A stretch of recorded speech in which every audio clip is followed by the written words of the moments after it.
Is 3 past, so maybe we'll get started. My name's Isabel. If I haven't met you, I work at Michelson Found Animals, and I help Assad with all the Leap Venture Academy programming. You've probably seen me host a couple of the past webinars. And I'm just going to quickly introduce our webinar today and our speaker. So you are joining our webinar on contract law. If you joined last week, Brian is a great speaker. He'll be answering lots of questions throughout, and he is our general counsel here at Michelson Found Animals. And here is a lovely photo of him with a cat from a photo shoot a couple years ago. And just a little bit about the webinar today. It's going to be about a 30-minute presentation. You can ask questions throughout the different sections. Feel free to type it into the chat window and I can ask Brian. And then at the end for the Q&A, feel free to chime in. And you're going to be muted the whole time just to make it a little bit easier for the recording. And again, this will be recorded and posted on our YouTube channel.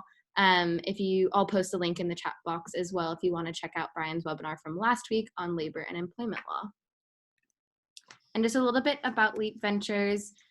So the Leap Ventures program was started with the growing pet care market in the US and globally, and seeing that there wasn't much investment in these startups. And so this is one of the first programs designed to ignite meaningful growth across the pet care startup ecosystem. It is a partnership between Michelson Found Animals, which is a nonprofit in Los Angeles working on animal welfare and a ton of other projects, and then Kinship, which is a division of Mars Pet Care, and these are both some really cool organizations. Amy, the executive director for Michelson Found Animals, hosted a webinar last week all about the different programs at our organization, and Assad will be hosting a webinar next week all about Kinship, so I recommend joining that one. And just a little bit about our two programs. The Leap Venture Academy is the webinar that is a program that's hosting the webinar today. We host about 2 to 3 webinars per month. We also host pitch competitions at large conferences, meetups for the different founders to meet each other in person. We hosted our first female founder boot camp last fall, and we'll be hosting similar programs this year, as well as general access to mentors, advisors, and funding. Our Leap Venture Studio, the applications for this open in the fall. We have 1 cohort per year of 6 to 8 startups. And there's 3 months of programming in Los Angeles and New York and remote. And there's up to $200,000 in funding. And if you're interested in learning more about the studio, we are in the midst of our cohort 3 right now, but we'll be posting more webinars about that in the summer. And if you have any questions, comments, feedback, you can feel free to email us. We are also on Twitter and LinkedIn where we post a lot of the upcoming events. And I also recommend joining our Slack channel if you're not already a part of that. And with that, I'm going to pass this over to Brian to start our presentation. Let me just share the screen for you. And here you go. Hello, everybody. Thanks for coming. My name is Brian Chase. I'm the General Counsel at Michelson Found Animals Foundation. Today, we're going to be talking about the very, very basics of contract law to give you some idea how basic and 10,000-foot view this is going to be. I took 4 separate classes on contract law in law school, and I wasn't even I wasn't even planning to go into business law. I was a litigator. I was always intended to go to court. But this kind of law is so central to how the law in the United States and the world works, and it is so intermeshed with every other kind of law that even somebody who didn't intend to practice it for a living ends up taking a lot of classes just to get the basics. So this is going to be more of an issue spotting class, things that you should look for to avoid getting into a contract you don't want to be in, and to point out to your lawyer when you see a term that might be a big red flag for a landmine. But this is in no way going to be an in-depth discussion of contract law. That would be way too time-consuming for us. There'll be time for questions afterwards, though.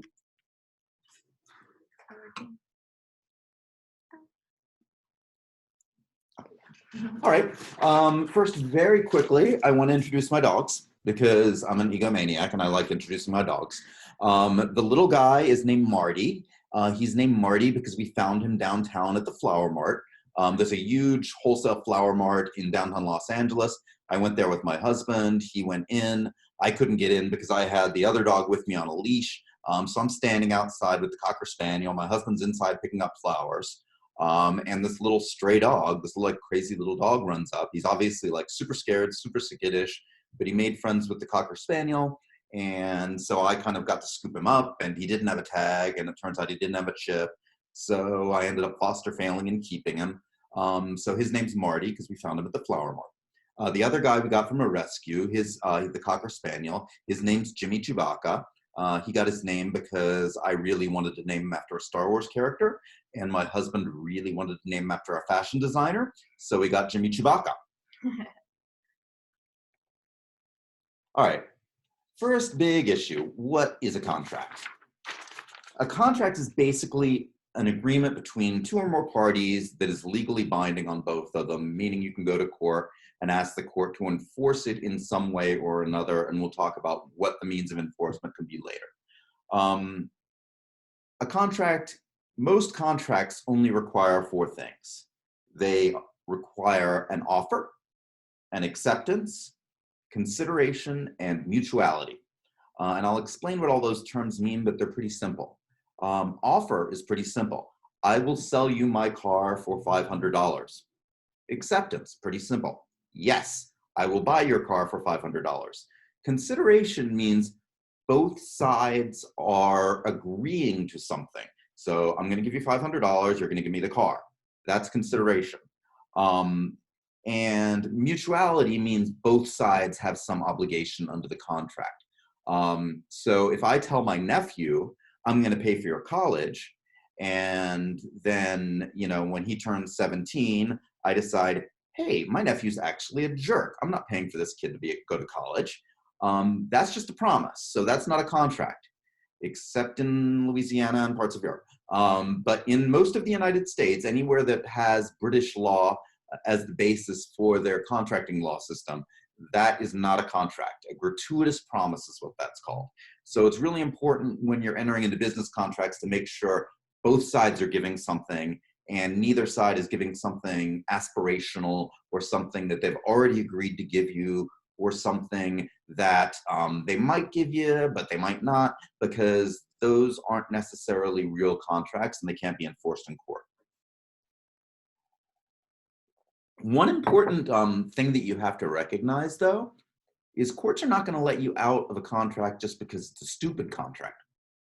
Courts are going to look for those four things. They're going to look for an offer, they're going to look for acceptance, they're going to look for consideration, meaning each side is giving each other something or giving a promise to each other, and they're looking for mutuality, which just means that both sides are obligated somehow. Stupid is not a defense. So let's say I go to you and I say, I would like to give you my brand new Maserati in exchange for that lovely toaster. You say, absolutely, I will take your Maserati in exchange for my toaster. That's a contract. It doesn't matter if you're an idiot. It doesn't matter if what I'm giving away is worth a whole heck of a lot more than what I'm getting. It's still a contract. Consideration can be anything. It doesn't have to be something valuable. It can be, I will give you $500,000 to tell 5 of your lamest dad jokes at this performance. And even though, your jokes are definitely not worth $100,000 a piece, it's still a contract if everybody accepts. So even if the thing is of no real value, like 5 bad jokes, it can still be a contract if all those elements are met. A lot of people make this mistake thinking they can get out of an agreement because the agreement isn't really for anything that's worth a lot of money, but legally it's still a contract. Now, they might not be able to sue you for much if both sides are, agreeing to exchange something that doesn't really have much monetary value, but it can still be a legally bindable contract.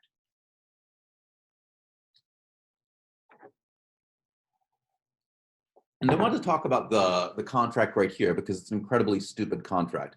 In my version, it's animated, but for some reason, it's not coming up animated here. But basically, someone is agreeing to give, South Park characters agreeing to give 10% of his money to Stan, Kyle, Kenny, and Cartman because they are awesome and can find me lots of work as an artist.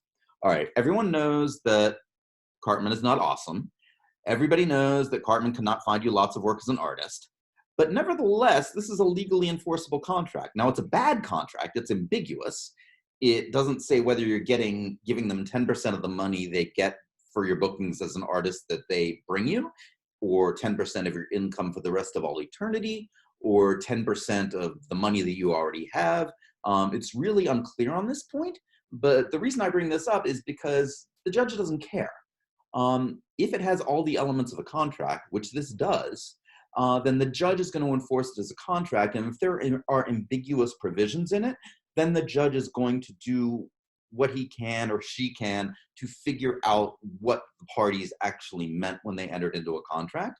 But just because the contract is garbage and some of the terms are ambiguous doesn't mean you get out from it scot-free. What that means is the court's going to apply some common sense and maybe some history of the negotiations to fill in the blanks and fill in those terms. So because it's a garbage contract does not mean it's not a contract, and it doesn't mean you can get out of it. And a lot of business people sometimes make this mistake of making an agreement thinking that, obviously our salesperson was just like, making stuff up and puffing things and trying to do what a salesperson does. But once it's reduced down to those elements of a contract, it's binding, even if your salesperson did something really, really stupid. So that's something worth watching out. And someone has a question about capacity being a factor as well. That's a slide later on. Perfect. But good question. All right. Again, most of this doesn't apply in Louisiana. Louisiana uses the French and Spanish civil code, mostly the Spanish civil code. People get confused about that, as does most of Latin America. And that's why some of the most successful alumni of my law school, because I went to Tulane, a huge chunk of my class were Latin American folks, because Tulane's one of the few places in the United States where you can study law that applies in Latin America. So if folks want to do transnational law and learn both the systems in the United States and the system that's primarily used in Latin America, Tulane's kind of the go-to place. Also, if you're in France, if you're in continental Europe, most of this stuff's been subsided by EU law at this point anyway, but there are some differences. So if you are interacting with folks in Louisiana or continental Europe, you probably, or Latin America, you probably want to get South and Central America, you want to get somebody who has some expertise to make sure you're not getting into a contract when you don't intend to. And that's all I'm going to talk about, the land of crawfish and public vomiting.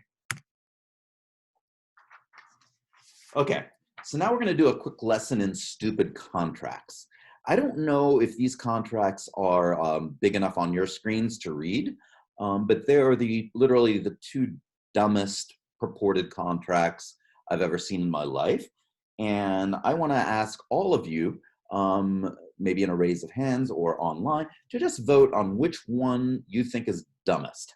The first one, this contract says, I accept this duel, and you have to fill in your name, and it basically says you're agreeing to go to this guy's dueling school and duel with guns under the Code Duello, and that's a real thing. I looked it up, and there actually is someone out there who has had the foresight to create an entire set of rules for civilly shooting at each other.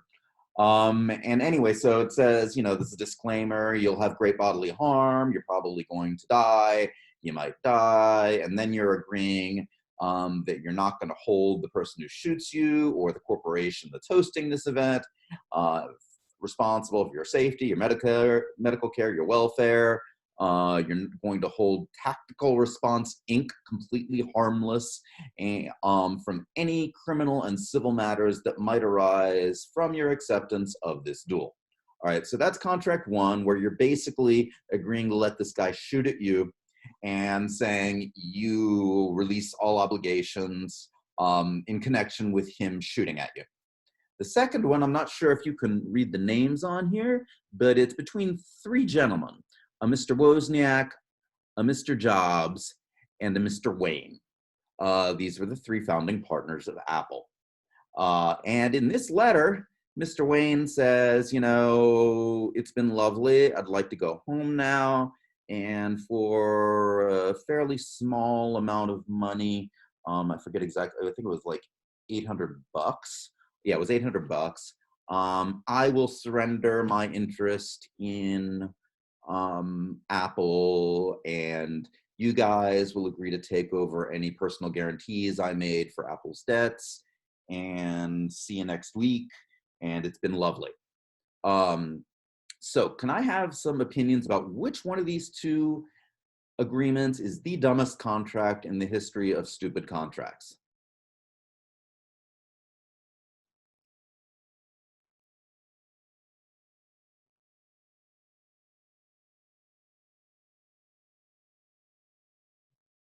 All right, this worked better when I did it in person. It says, someone says the first one, left one. Yay! Yay response. Okay. The second one is actually the dumbest contract I've ever found. There's a reason for that, though. Even though in the first contract have got to be so stupid that you're agreeing to let somebody shoot at you, it's not actually a contract. Because what this thing says is, look, I'm not allowed to sue you if you shoot at me, if you use deadly force, blah, blah, blah. But Mr. Deadly Force isn't actually promising anything. You're promising not to sue him, but he's not even promising to have the common courtesy to actually shoot at you. He's just promising, well, he's promising nothing. He's saying, if we happen to start shooting each other, you can't sue me. And that's not a contract, because Mr. Tactical Force is not agreeing to anything. He hasn't agreed to shoot at you. He hasn't agreed to let you use his range. He hasn't agreed to let you use his fancy, I'm going to get shot at outfits or anything. He's just saying, you sign this and you can't sue me. So this is, and it's notarized too. So what this is a notarized piece of garbage. It is not enforceable in any way, shape, or form. I really kind of hope that this guy got sued if anybody was dumb enough to go through with this, because I personally don't, and I'm going to go out on a political limb here, I don't think it's okay to have people shooting each other in a business. I mean, I just think that's a really off business model. I'm kind of a libertarian, but I think I'll draw a line right about there. So anyway, that's not even a contract. So as to which one of these is the dumbest contract, it's the second one. The second one was fantastically stupid, but it's a real contract. Both sides agreed to exchange something, even though obviously one side agreed to exchange something that they never should have agreed to exchange. But $800 for a third interest in Apple is real consideration, even though it's real awful consideration. To be clear, that $800 sale that he made of his interest in Apple is now worth north of $80 billion. And to add insult to injury to poor Mr. Wayne, Sotheby's later sold this letter at auction for $1.5 million. So, sometimes you just got to be real careful what you sign.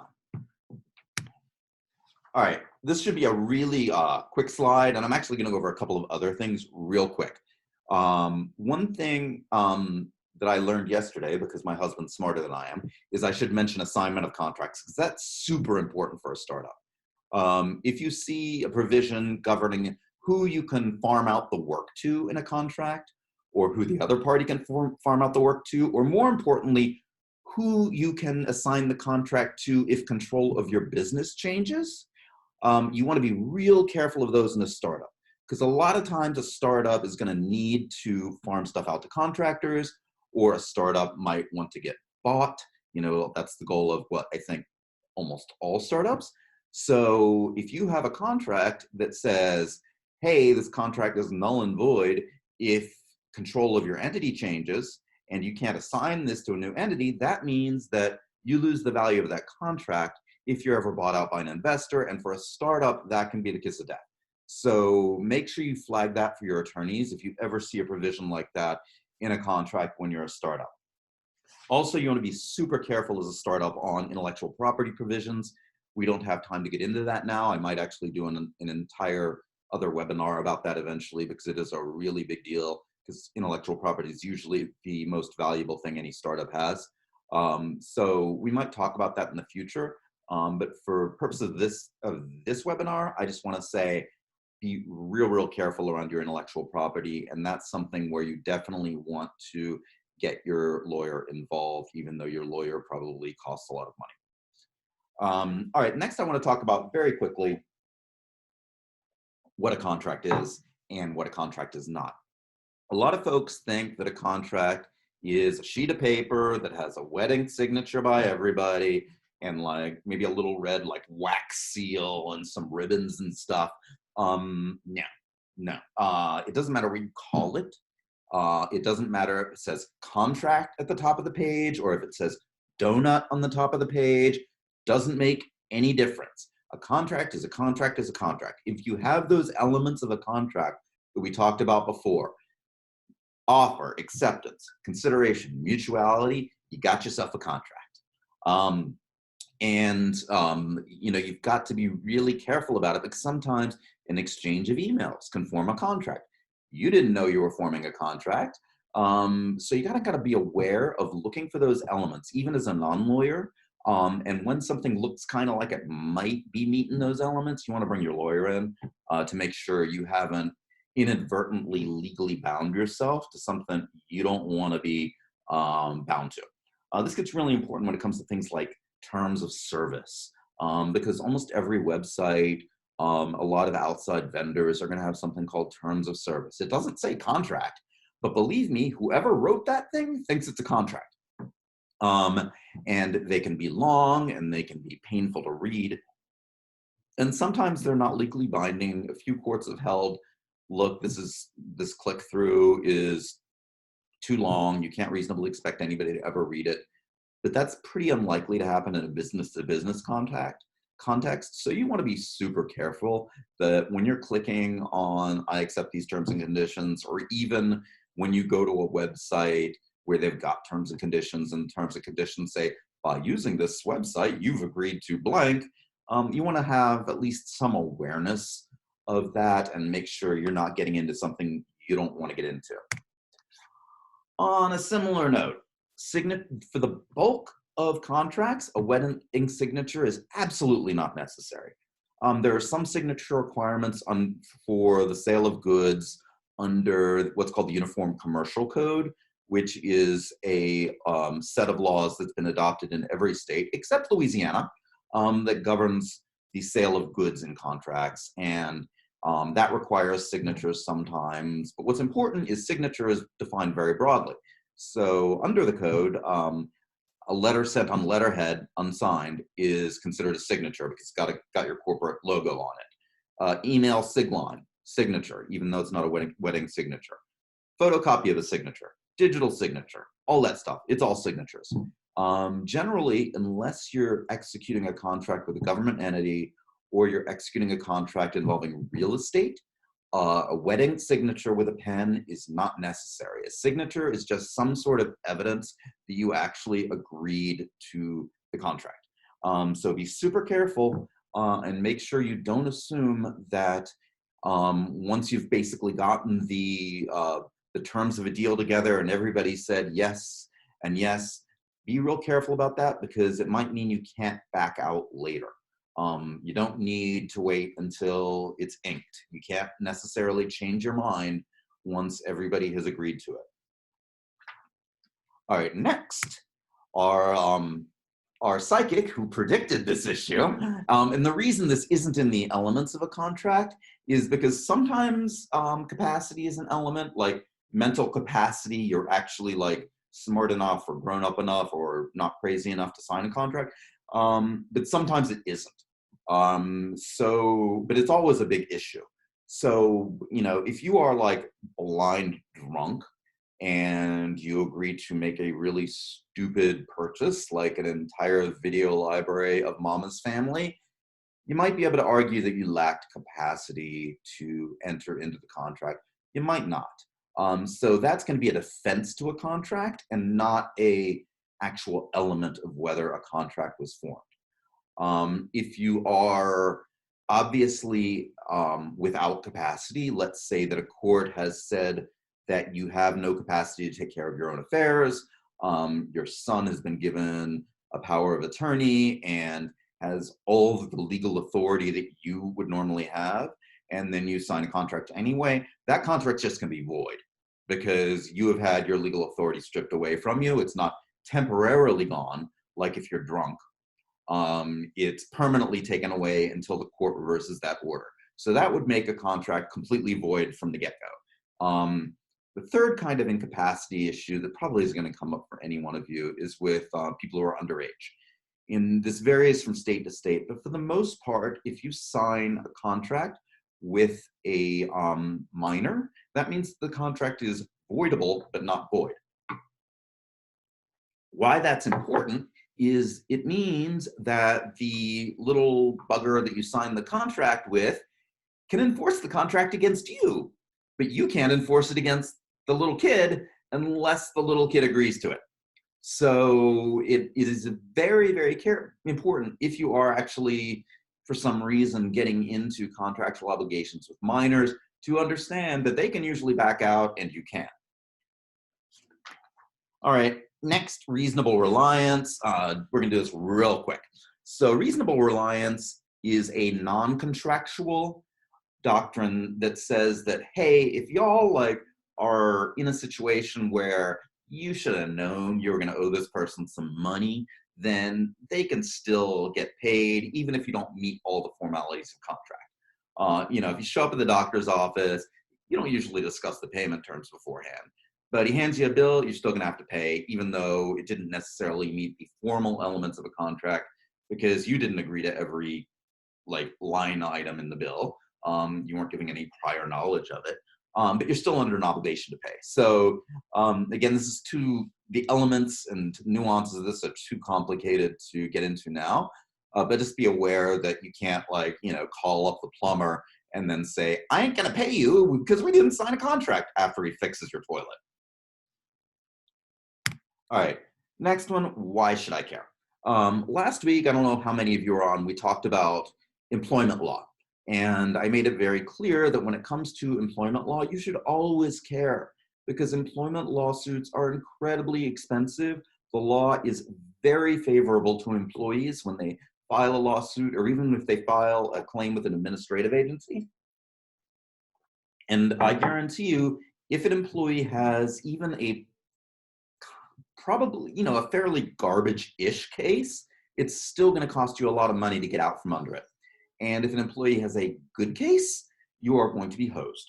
So I'm not sure if that's a swear word, but Assad can let me know later. Employment law is incredibly dangerous for employers, and it's a minefield that you just want to stay as far away from as possible. Contract law, different altogether. When a client comes to me and says, I've got this employment issue, my advice is always incredibly conservative. Just unbelievably conservative because you just don't want to go there. When a client comes to me with seeking advice on contracts, the first thing I look at is what's going to happen if this contract goes south. So if everybody gets really mad at each other and everybody hates each other and everybody sues each other, I'm going to look at, is there a provision that requires the losing party to pay attorney's fees? Because that can drive up the cost of litigation, obviously. If there isn't, then it's a much less risky contract. I'm going to look at, how much money is at stake here? I'm going to look at what are they suing over? So sometimes, depending on the language of the contract, you can sue for the value of the bargain. So let's say, again, I agree to sell a Maserati for a toaster. And then I try to back out of the contract. Now, the court's not going to say I have to sell that Maserati, most probably not going to say that, but they are going to say you owe the difference in price between a brand new Maserati and a toaster. So that is, I don't know, I haven't priced Maseratis lately, but 80, 90 grand or so. So that's the kind of lawsuit where I'd want to get real serious. If it's a contract where the potential losses on the other side are highly speculative and difficult to prove, like lost future business or something like that, I'm not going to be nearly as cautious in telling my client, look, you can probably get out of this safely. So again, I can't give you a lot of details on here because it goes contract by contract and deal by deal. But don't think that just because you entered into a real contract, that you are somehow forever on the hook.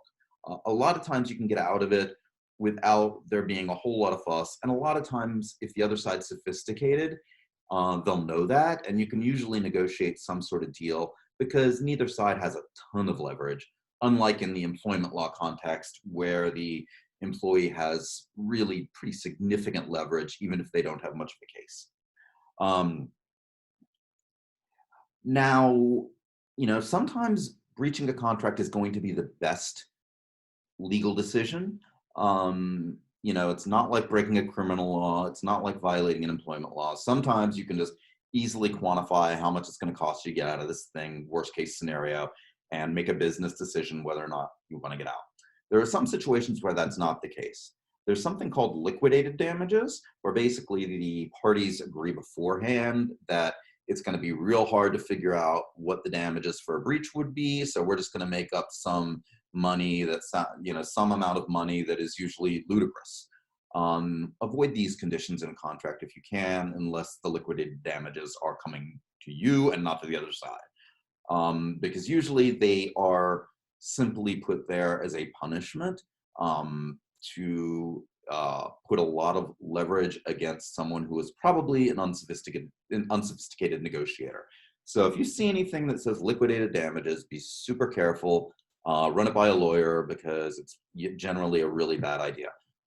Personal guarantees. As a startup, a lot of times you're going to be asked to sign a personal guarantee on behalf of the startup. So basically that means the founders or the employees, one of the directors of the company, or the CEO of the company, or the investors in the company, somebody's going to be asked to put their own money on the line. And sometimes that's necessary for a startup. Sometimes it's not, but it's a red flag. So you definitely want to look long and hard about whether you want to be personally on the hook for money in case a contract goes south. Another kind of contractual provision that you want to be aware of is something called specific performance. Specific performance means that, as a general rule, in a contract suit, the court's just going to tell somebody to write a check. Courts are not interested in telling people what to do. And it's much easier for the court to say, look, you breached the contract, but I'm not going to make you do what you promised. I'm just going to figure out how much money you owe for not doing it. The exception to this is something called specific performance. If the parties have a clause with some very special magic legal words that vary state by state, so I can't give you an example, but there are very special words that are necessary for specific performance, then the court actually can force somebody to do something. The classic example is a real estate contract. If I agree to buy, we enter into a contract, but it hasn't been finalized. We have a binding contract that I'm going to buy your real estate. And you say, I don't want to sell this real estate to you. So I'll just pay you your damages. And by the way, the real estate hasn't appreciated since we entered into this contract, because it was only 2 weeks ago. So you don't have any damages. Haha, I'm getting out scot-free. No. Real estate is one of those things where it's assumed that you can get specific performance just because no two pieces of real estate are alike. So what you're bargaining for isn't money, and it isn't necessarily the investment value. It's a unique thing.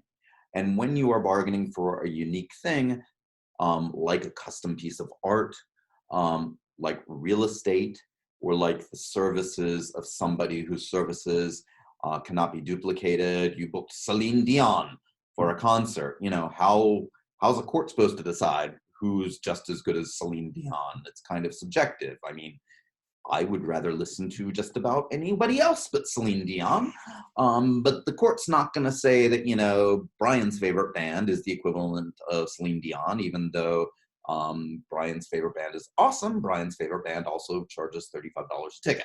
So, that's the kind of situation where you can get a court saying, look, unless you're sick, or unless the real estate in question had a volcano open under it or something like that, pretty much a court's going to force you to go through with the contract.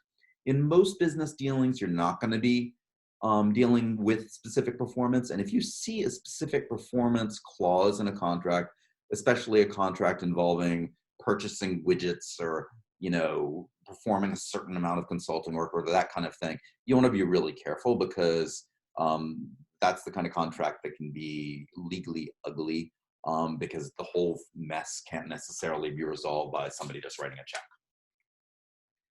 You also should know about one more thing, requirements contracts. A requirements contract is, again, a contract that you'll enter into probably a lot as your business grows. And it basically says that I agree to sell you X at X price, and you agree to buy all of X from me that you need. That's a legally binding contract because I've promised to sell you something for a certain price, and you've promised that you won't go to anybody else when you need to buy it. So even if I never end up buying any of X because I don't need any of X, you've got a binding contract going on there.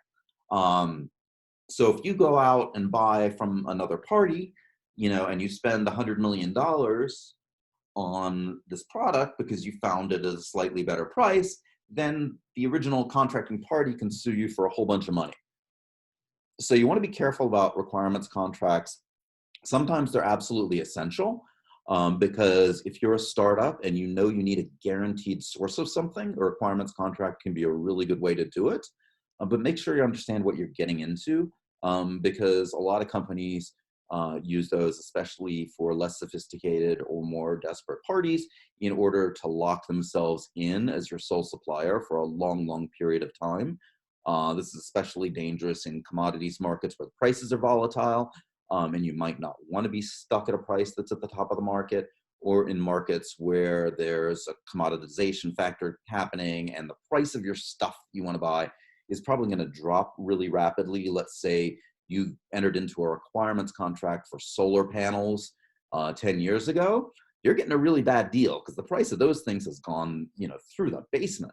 So if you are locked in at 10-year-ago prices for solar panels, your solar business is going bankrupt. So you definitely want to look out for that kind of contract, even though they're very important. Again, those are called requirements contracts. And that takes me to the end of this very, very brief intro to something that generally takes a long time to learn about. I hope I didn't go too quickly, but if you need to review it, I'll have the slides and we'll have the video so you can slow me down on repeat and understand what this crazy Louisiana attorney's trying to say. And right now, I'd just like to see if there's any questions, anything I can help with, or any specific issues you might want to bring up.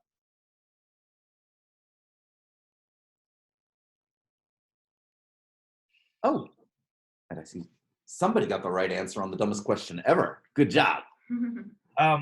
Brian, I'll just jump in here. What is the most common thing that comes up for you when thinking about contract law, or problems or watch outs, call outs that you should tell people? My big red flags are in almost every contract, there's going to be something called an indemnification provision. And what that says is if while we're doing our stuff under this contract, I mess up and you get sued for it, then I'm going to be on the hook for your attorney's fees and any damages that are assessed against you and that kind of thing. And as long as that goes both ways, it's fine. But a lot of folks, especially big entities, that feel like they've got a lot of leverage over you, like if I sign a contract with Microsoft, a lot of times they'll try to slip in a one-sided indemnification that says that if I mess up and everybody gets sued, then I'm on the hook for everything. But by the way, if everybody gets sued and it was our mistake, we're only responsible for what the jury assesses against us, and you're on your own. So if you've really got to enter the contract and you have no other choice, you might want to agree to it if they just won't change their form. But that for me is a big, big red flag. And that's one where even if it's a big company that is going to have a lot of bureaucracy and it's really hard to get them to edit their contracts, that's one place where I'll push back.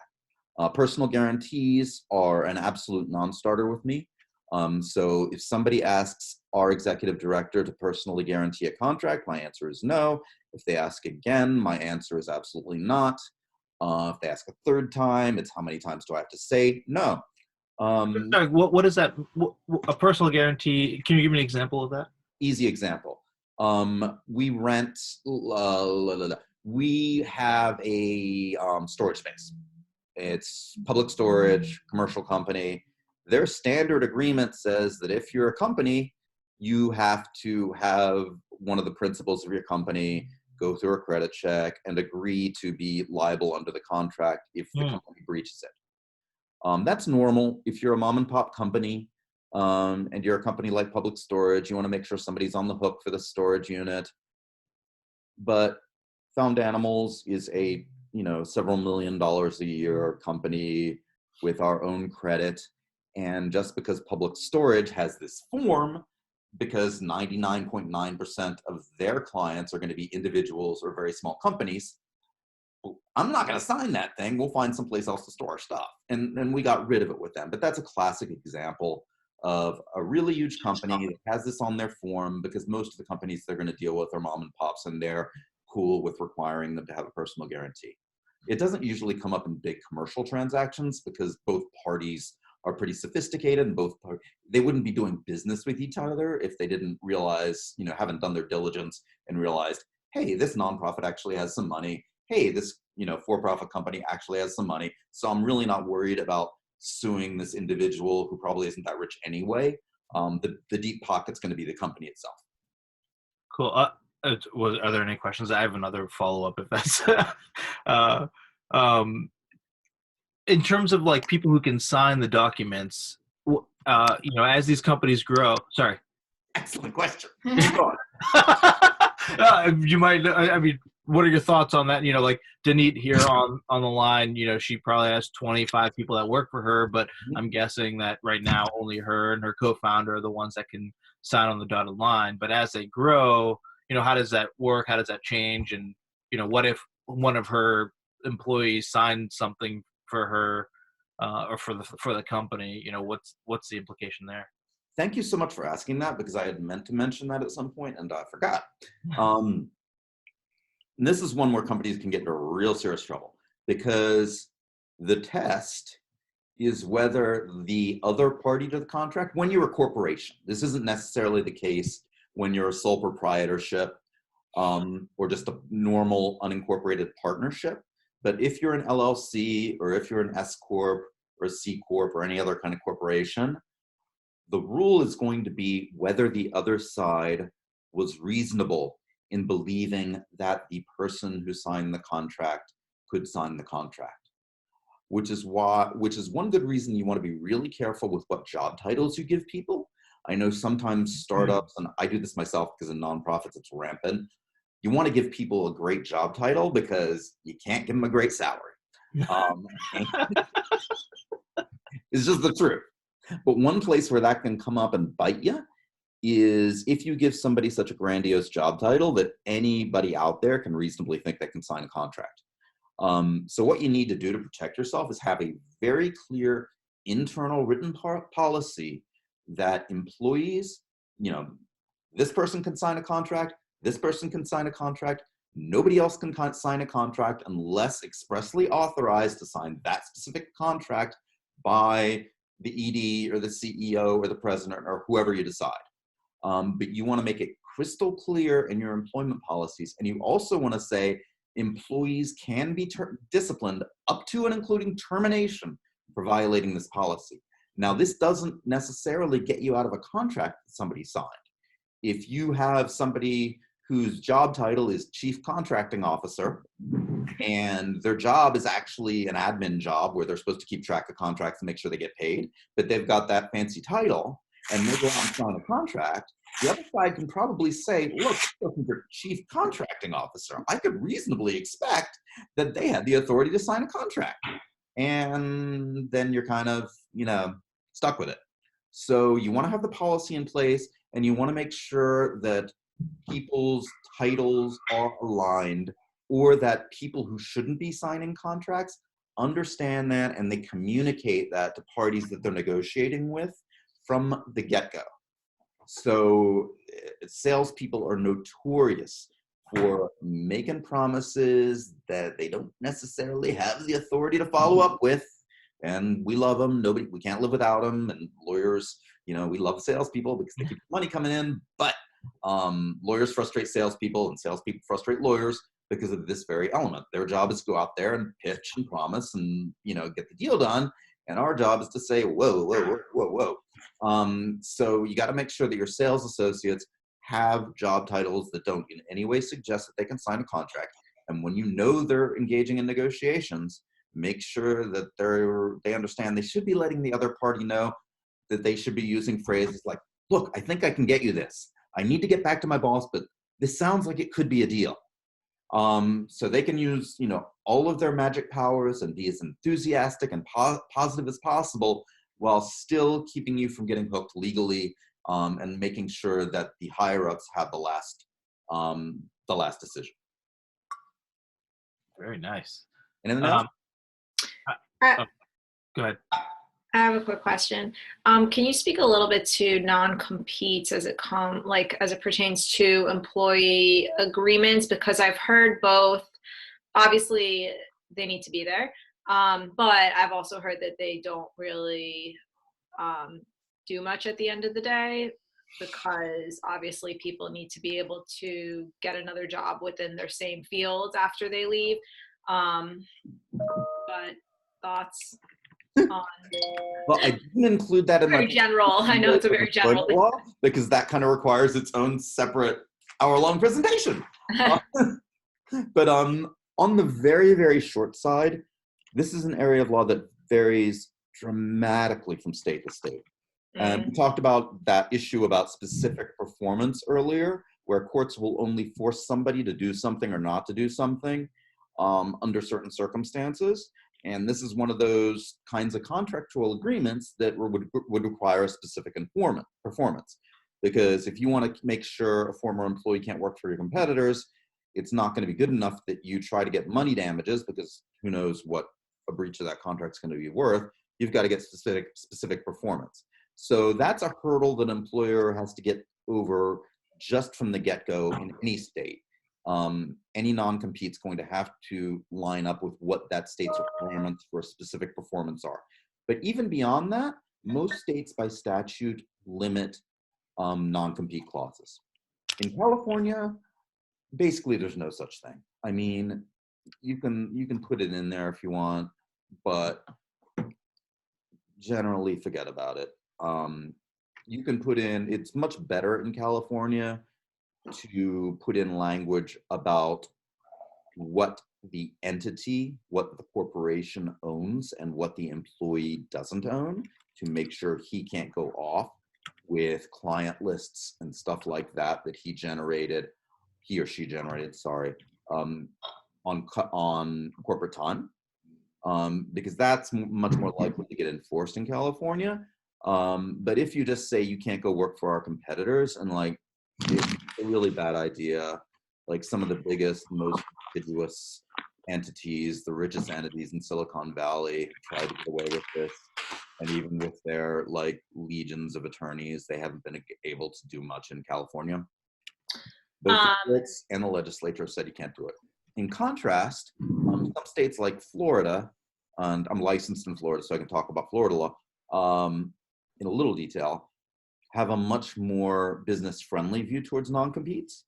So they basically say that you can enforce a non-compete, but it's got to be reasonable commercially, and it's got to be reasonable in time and place.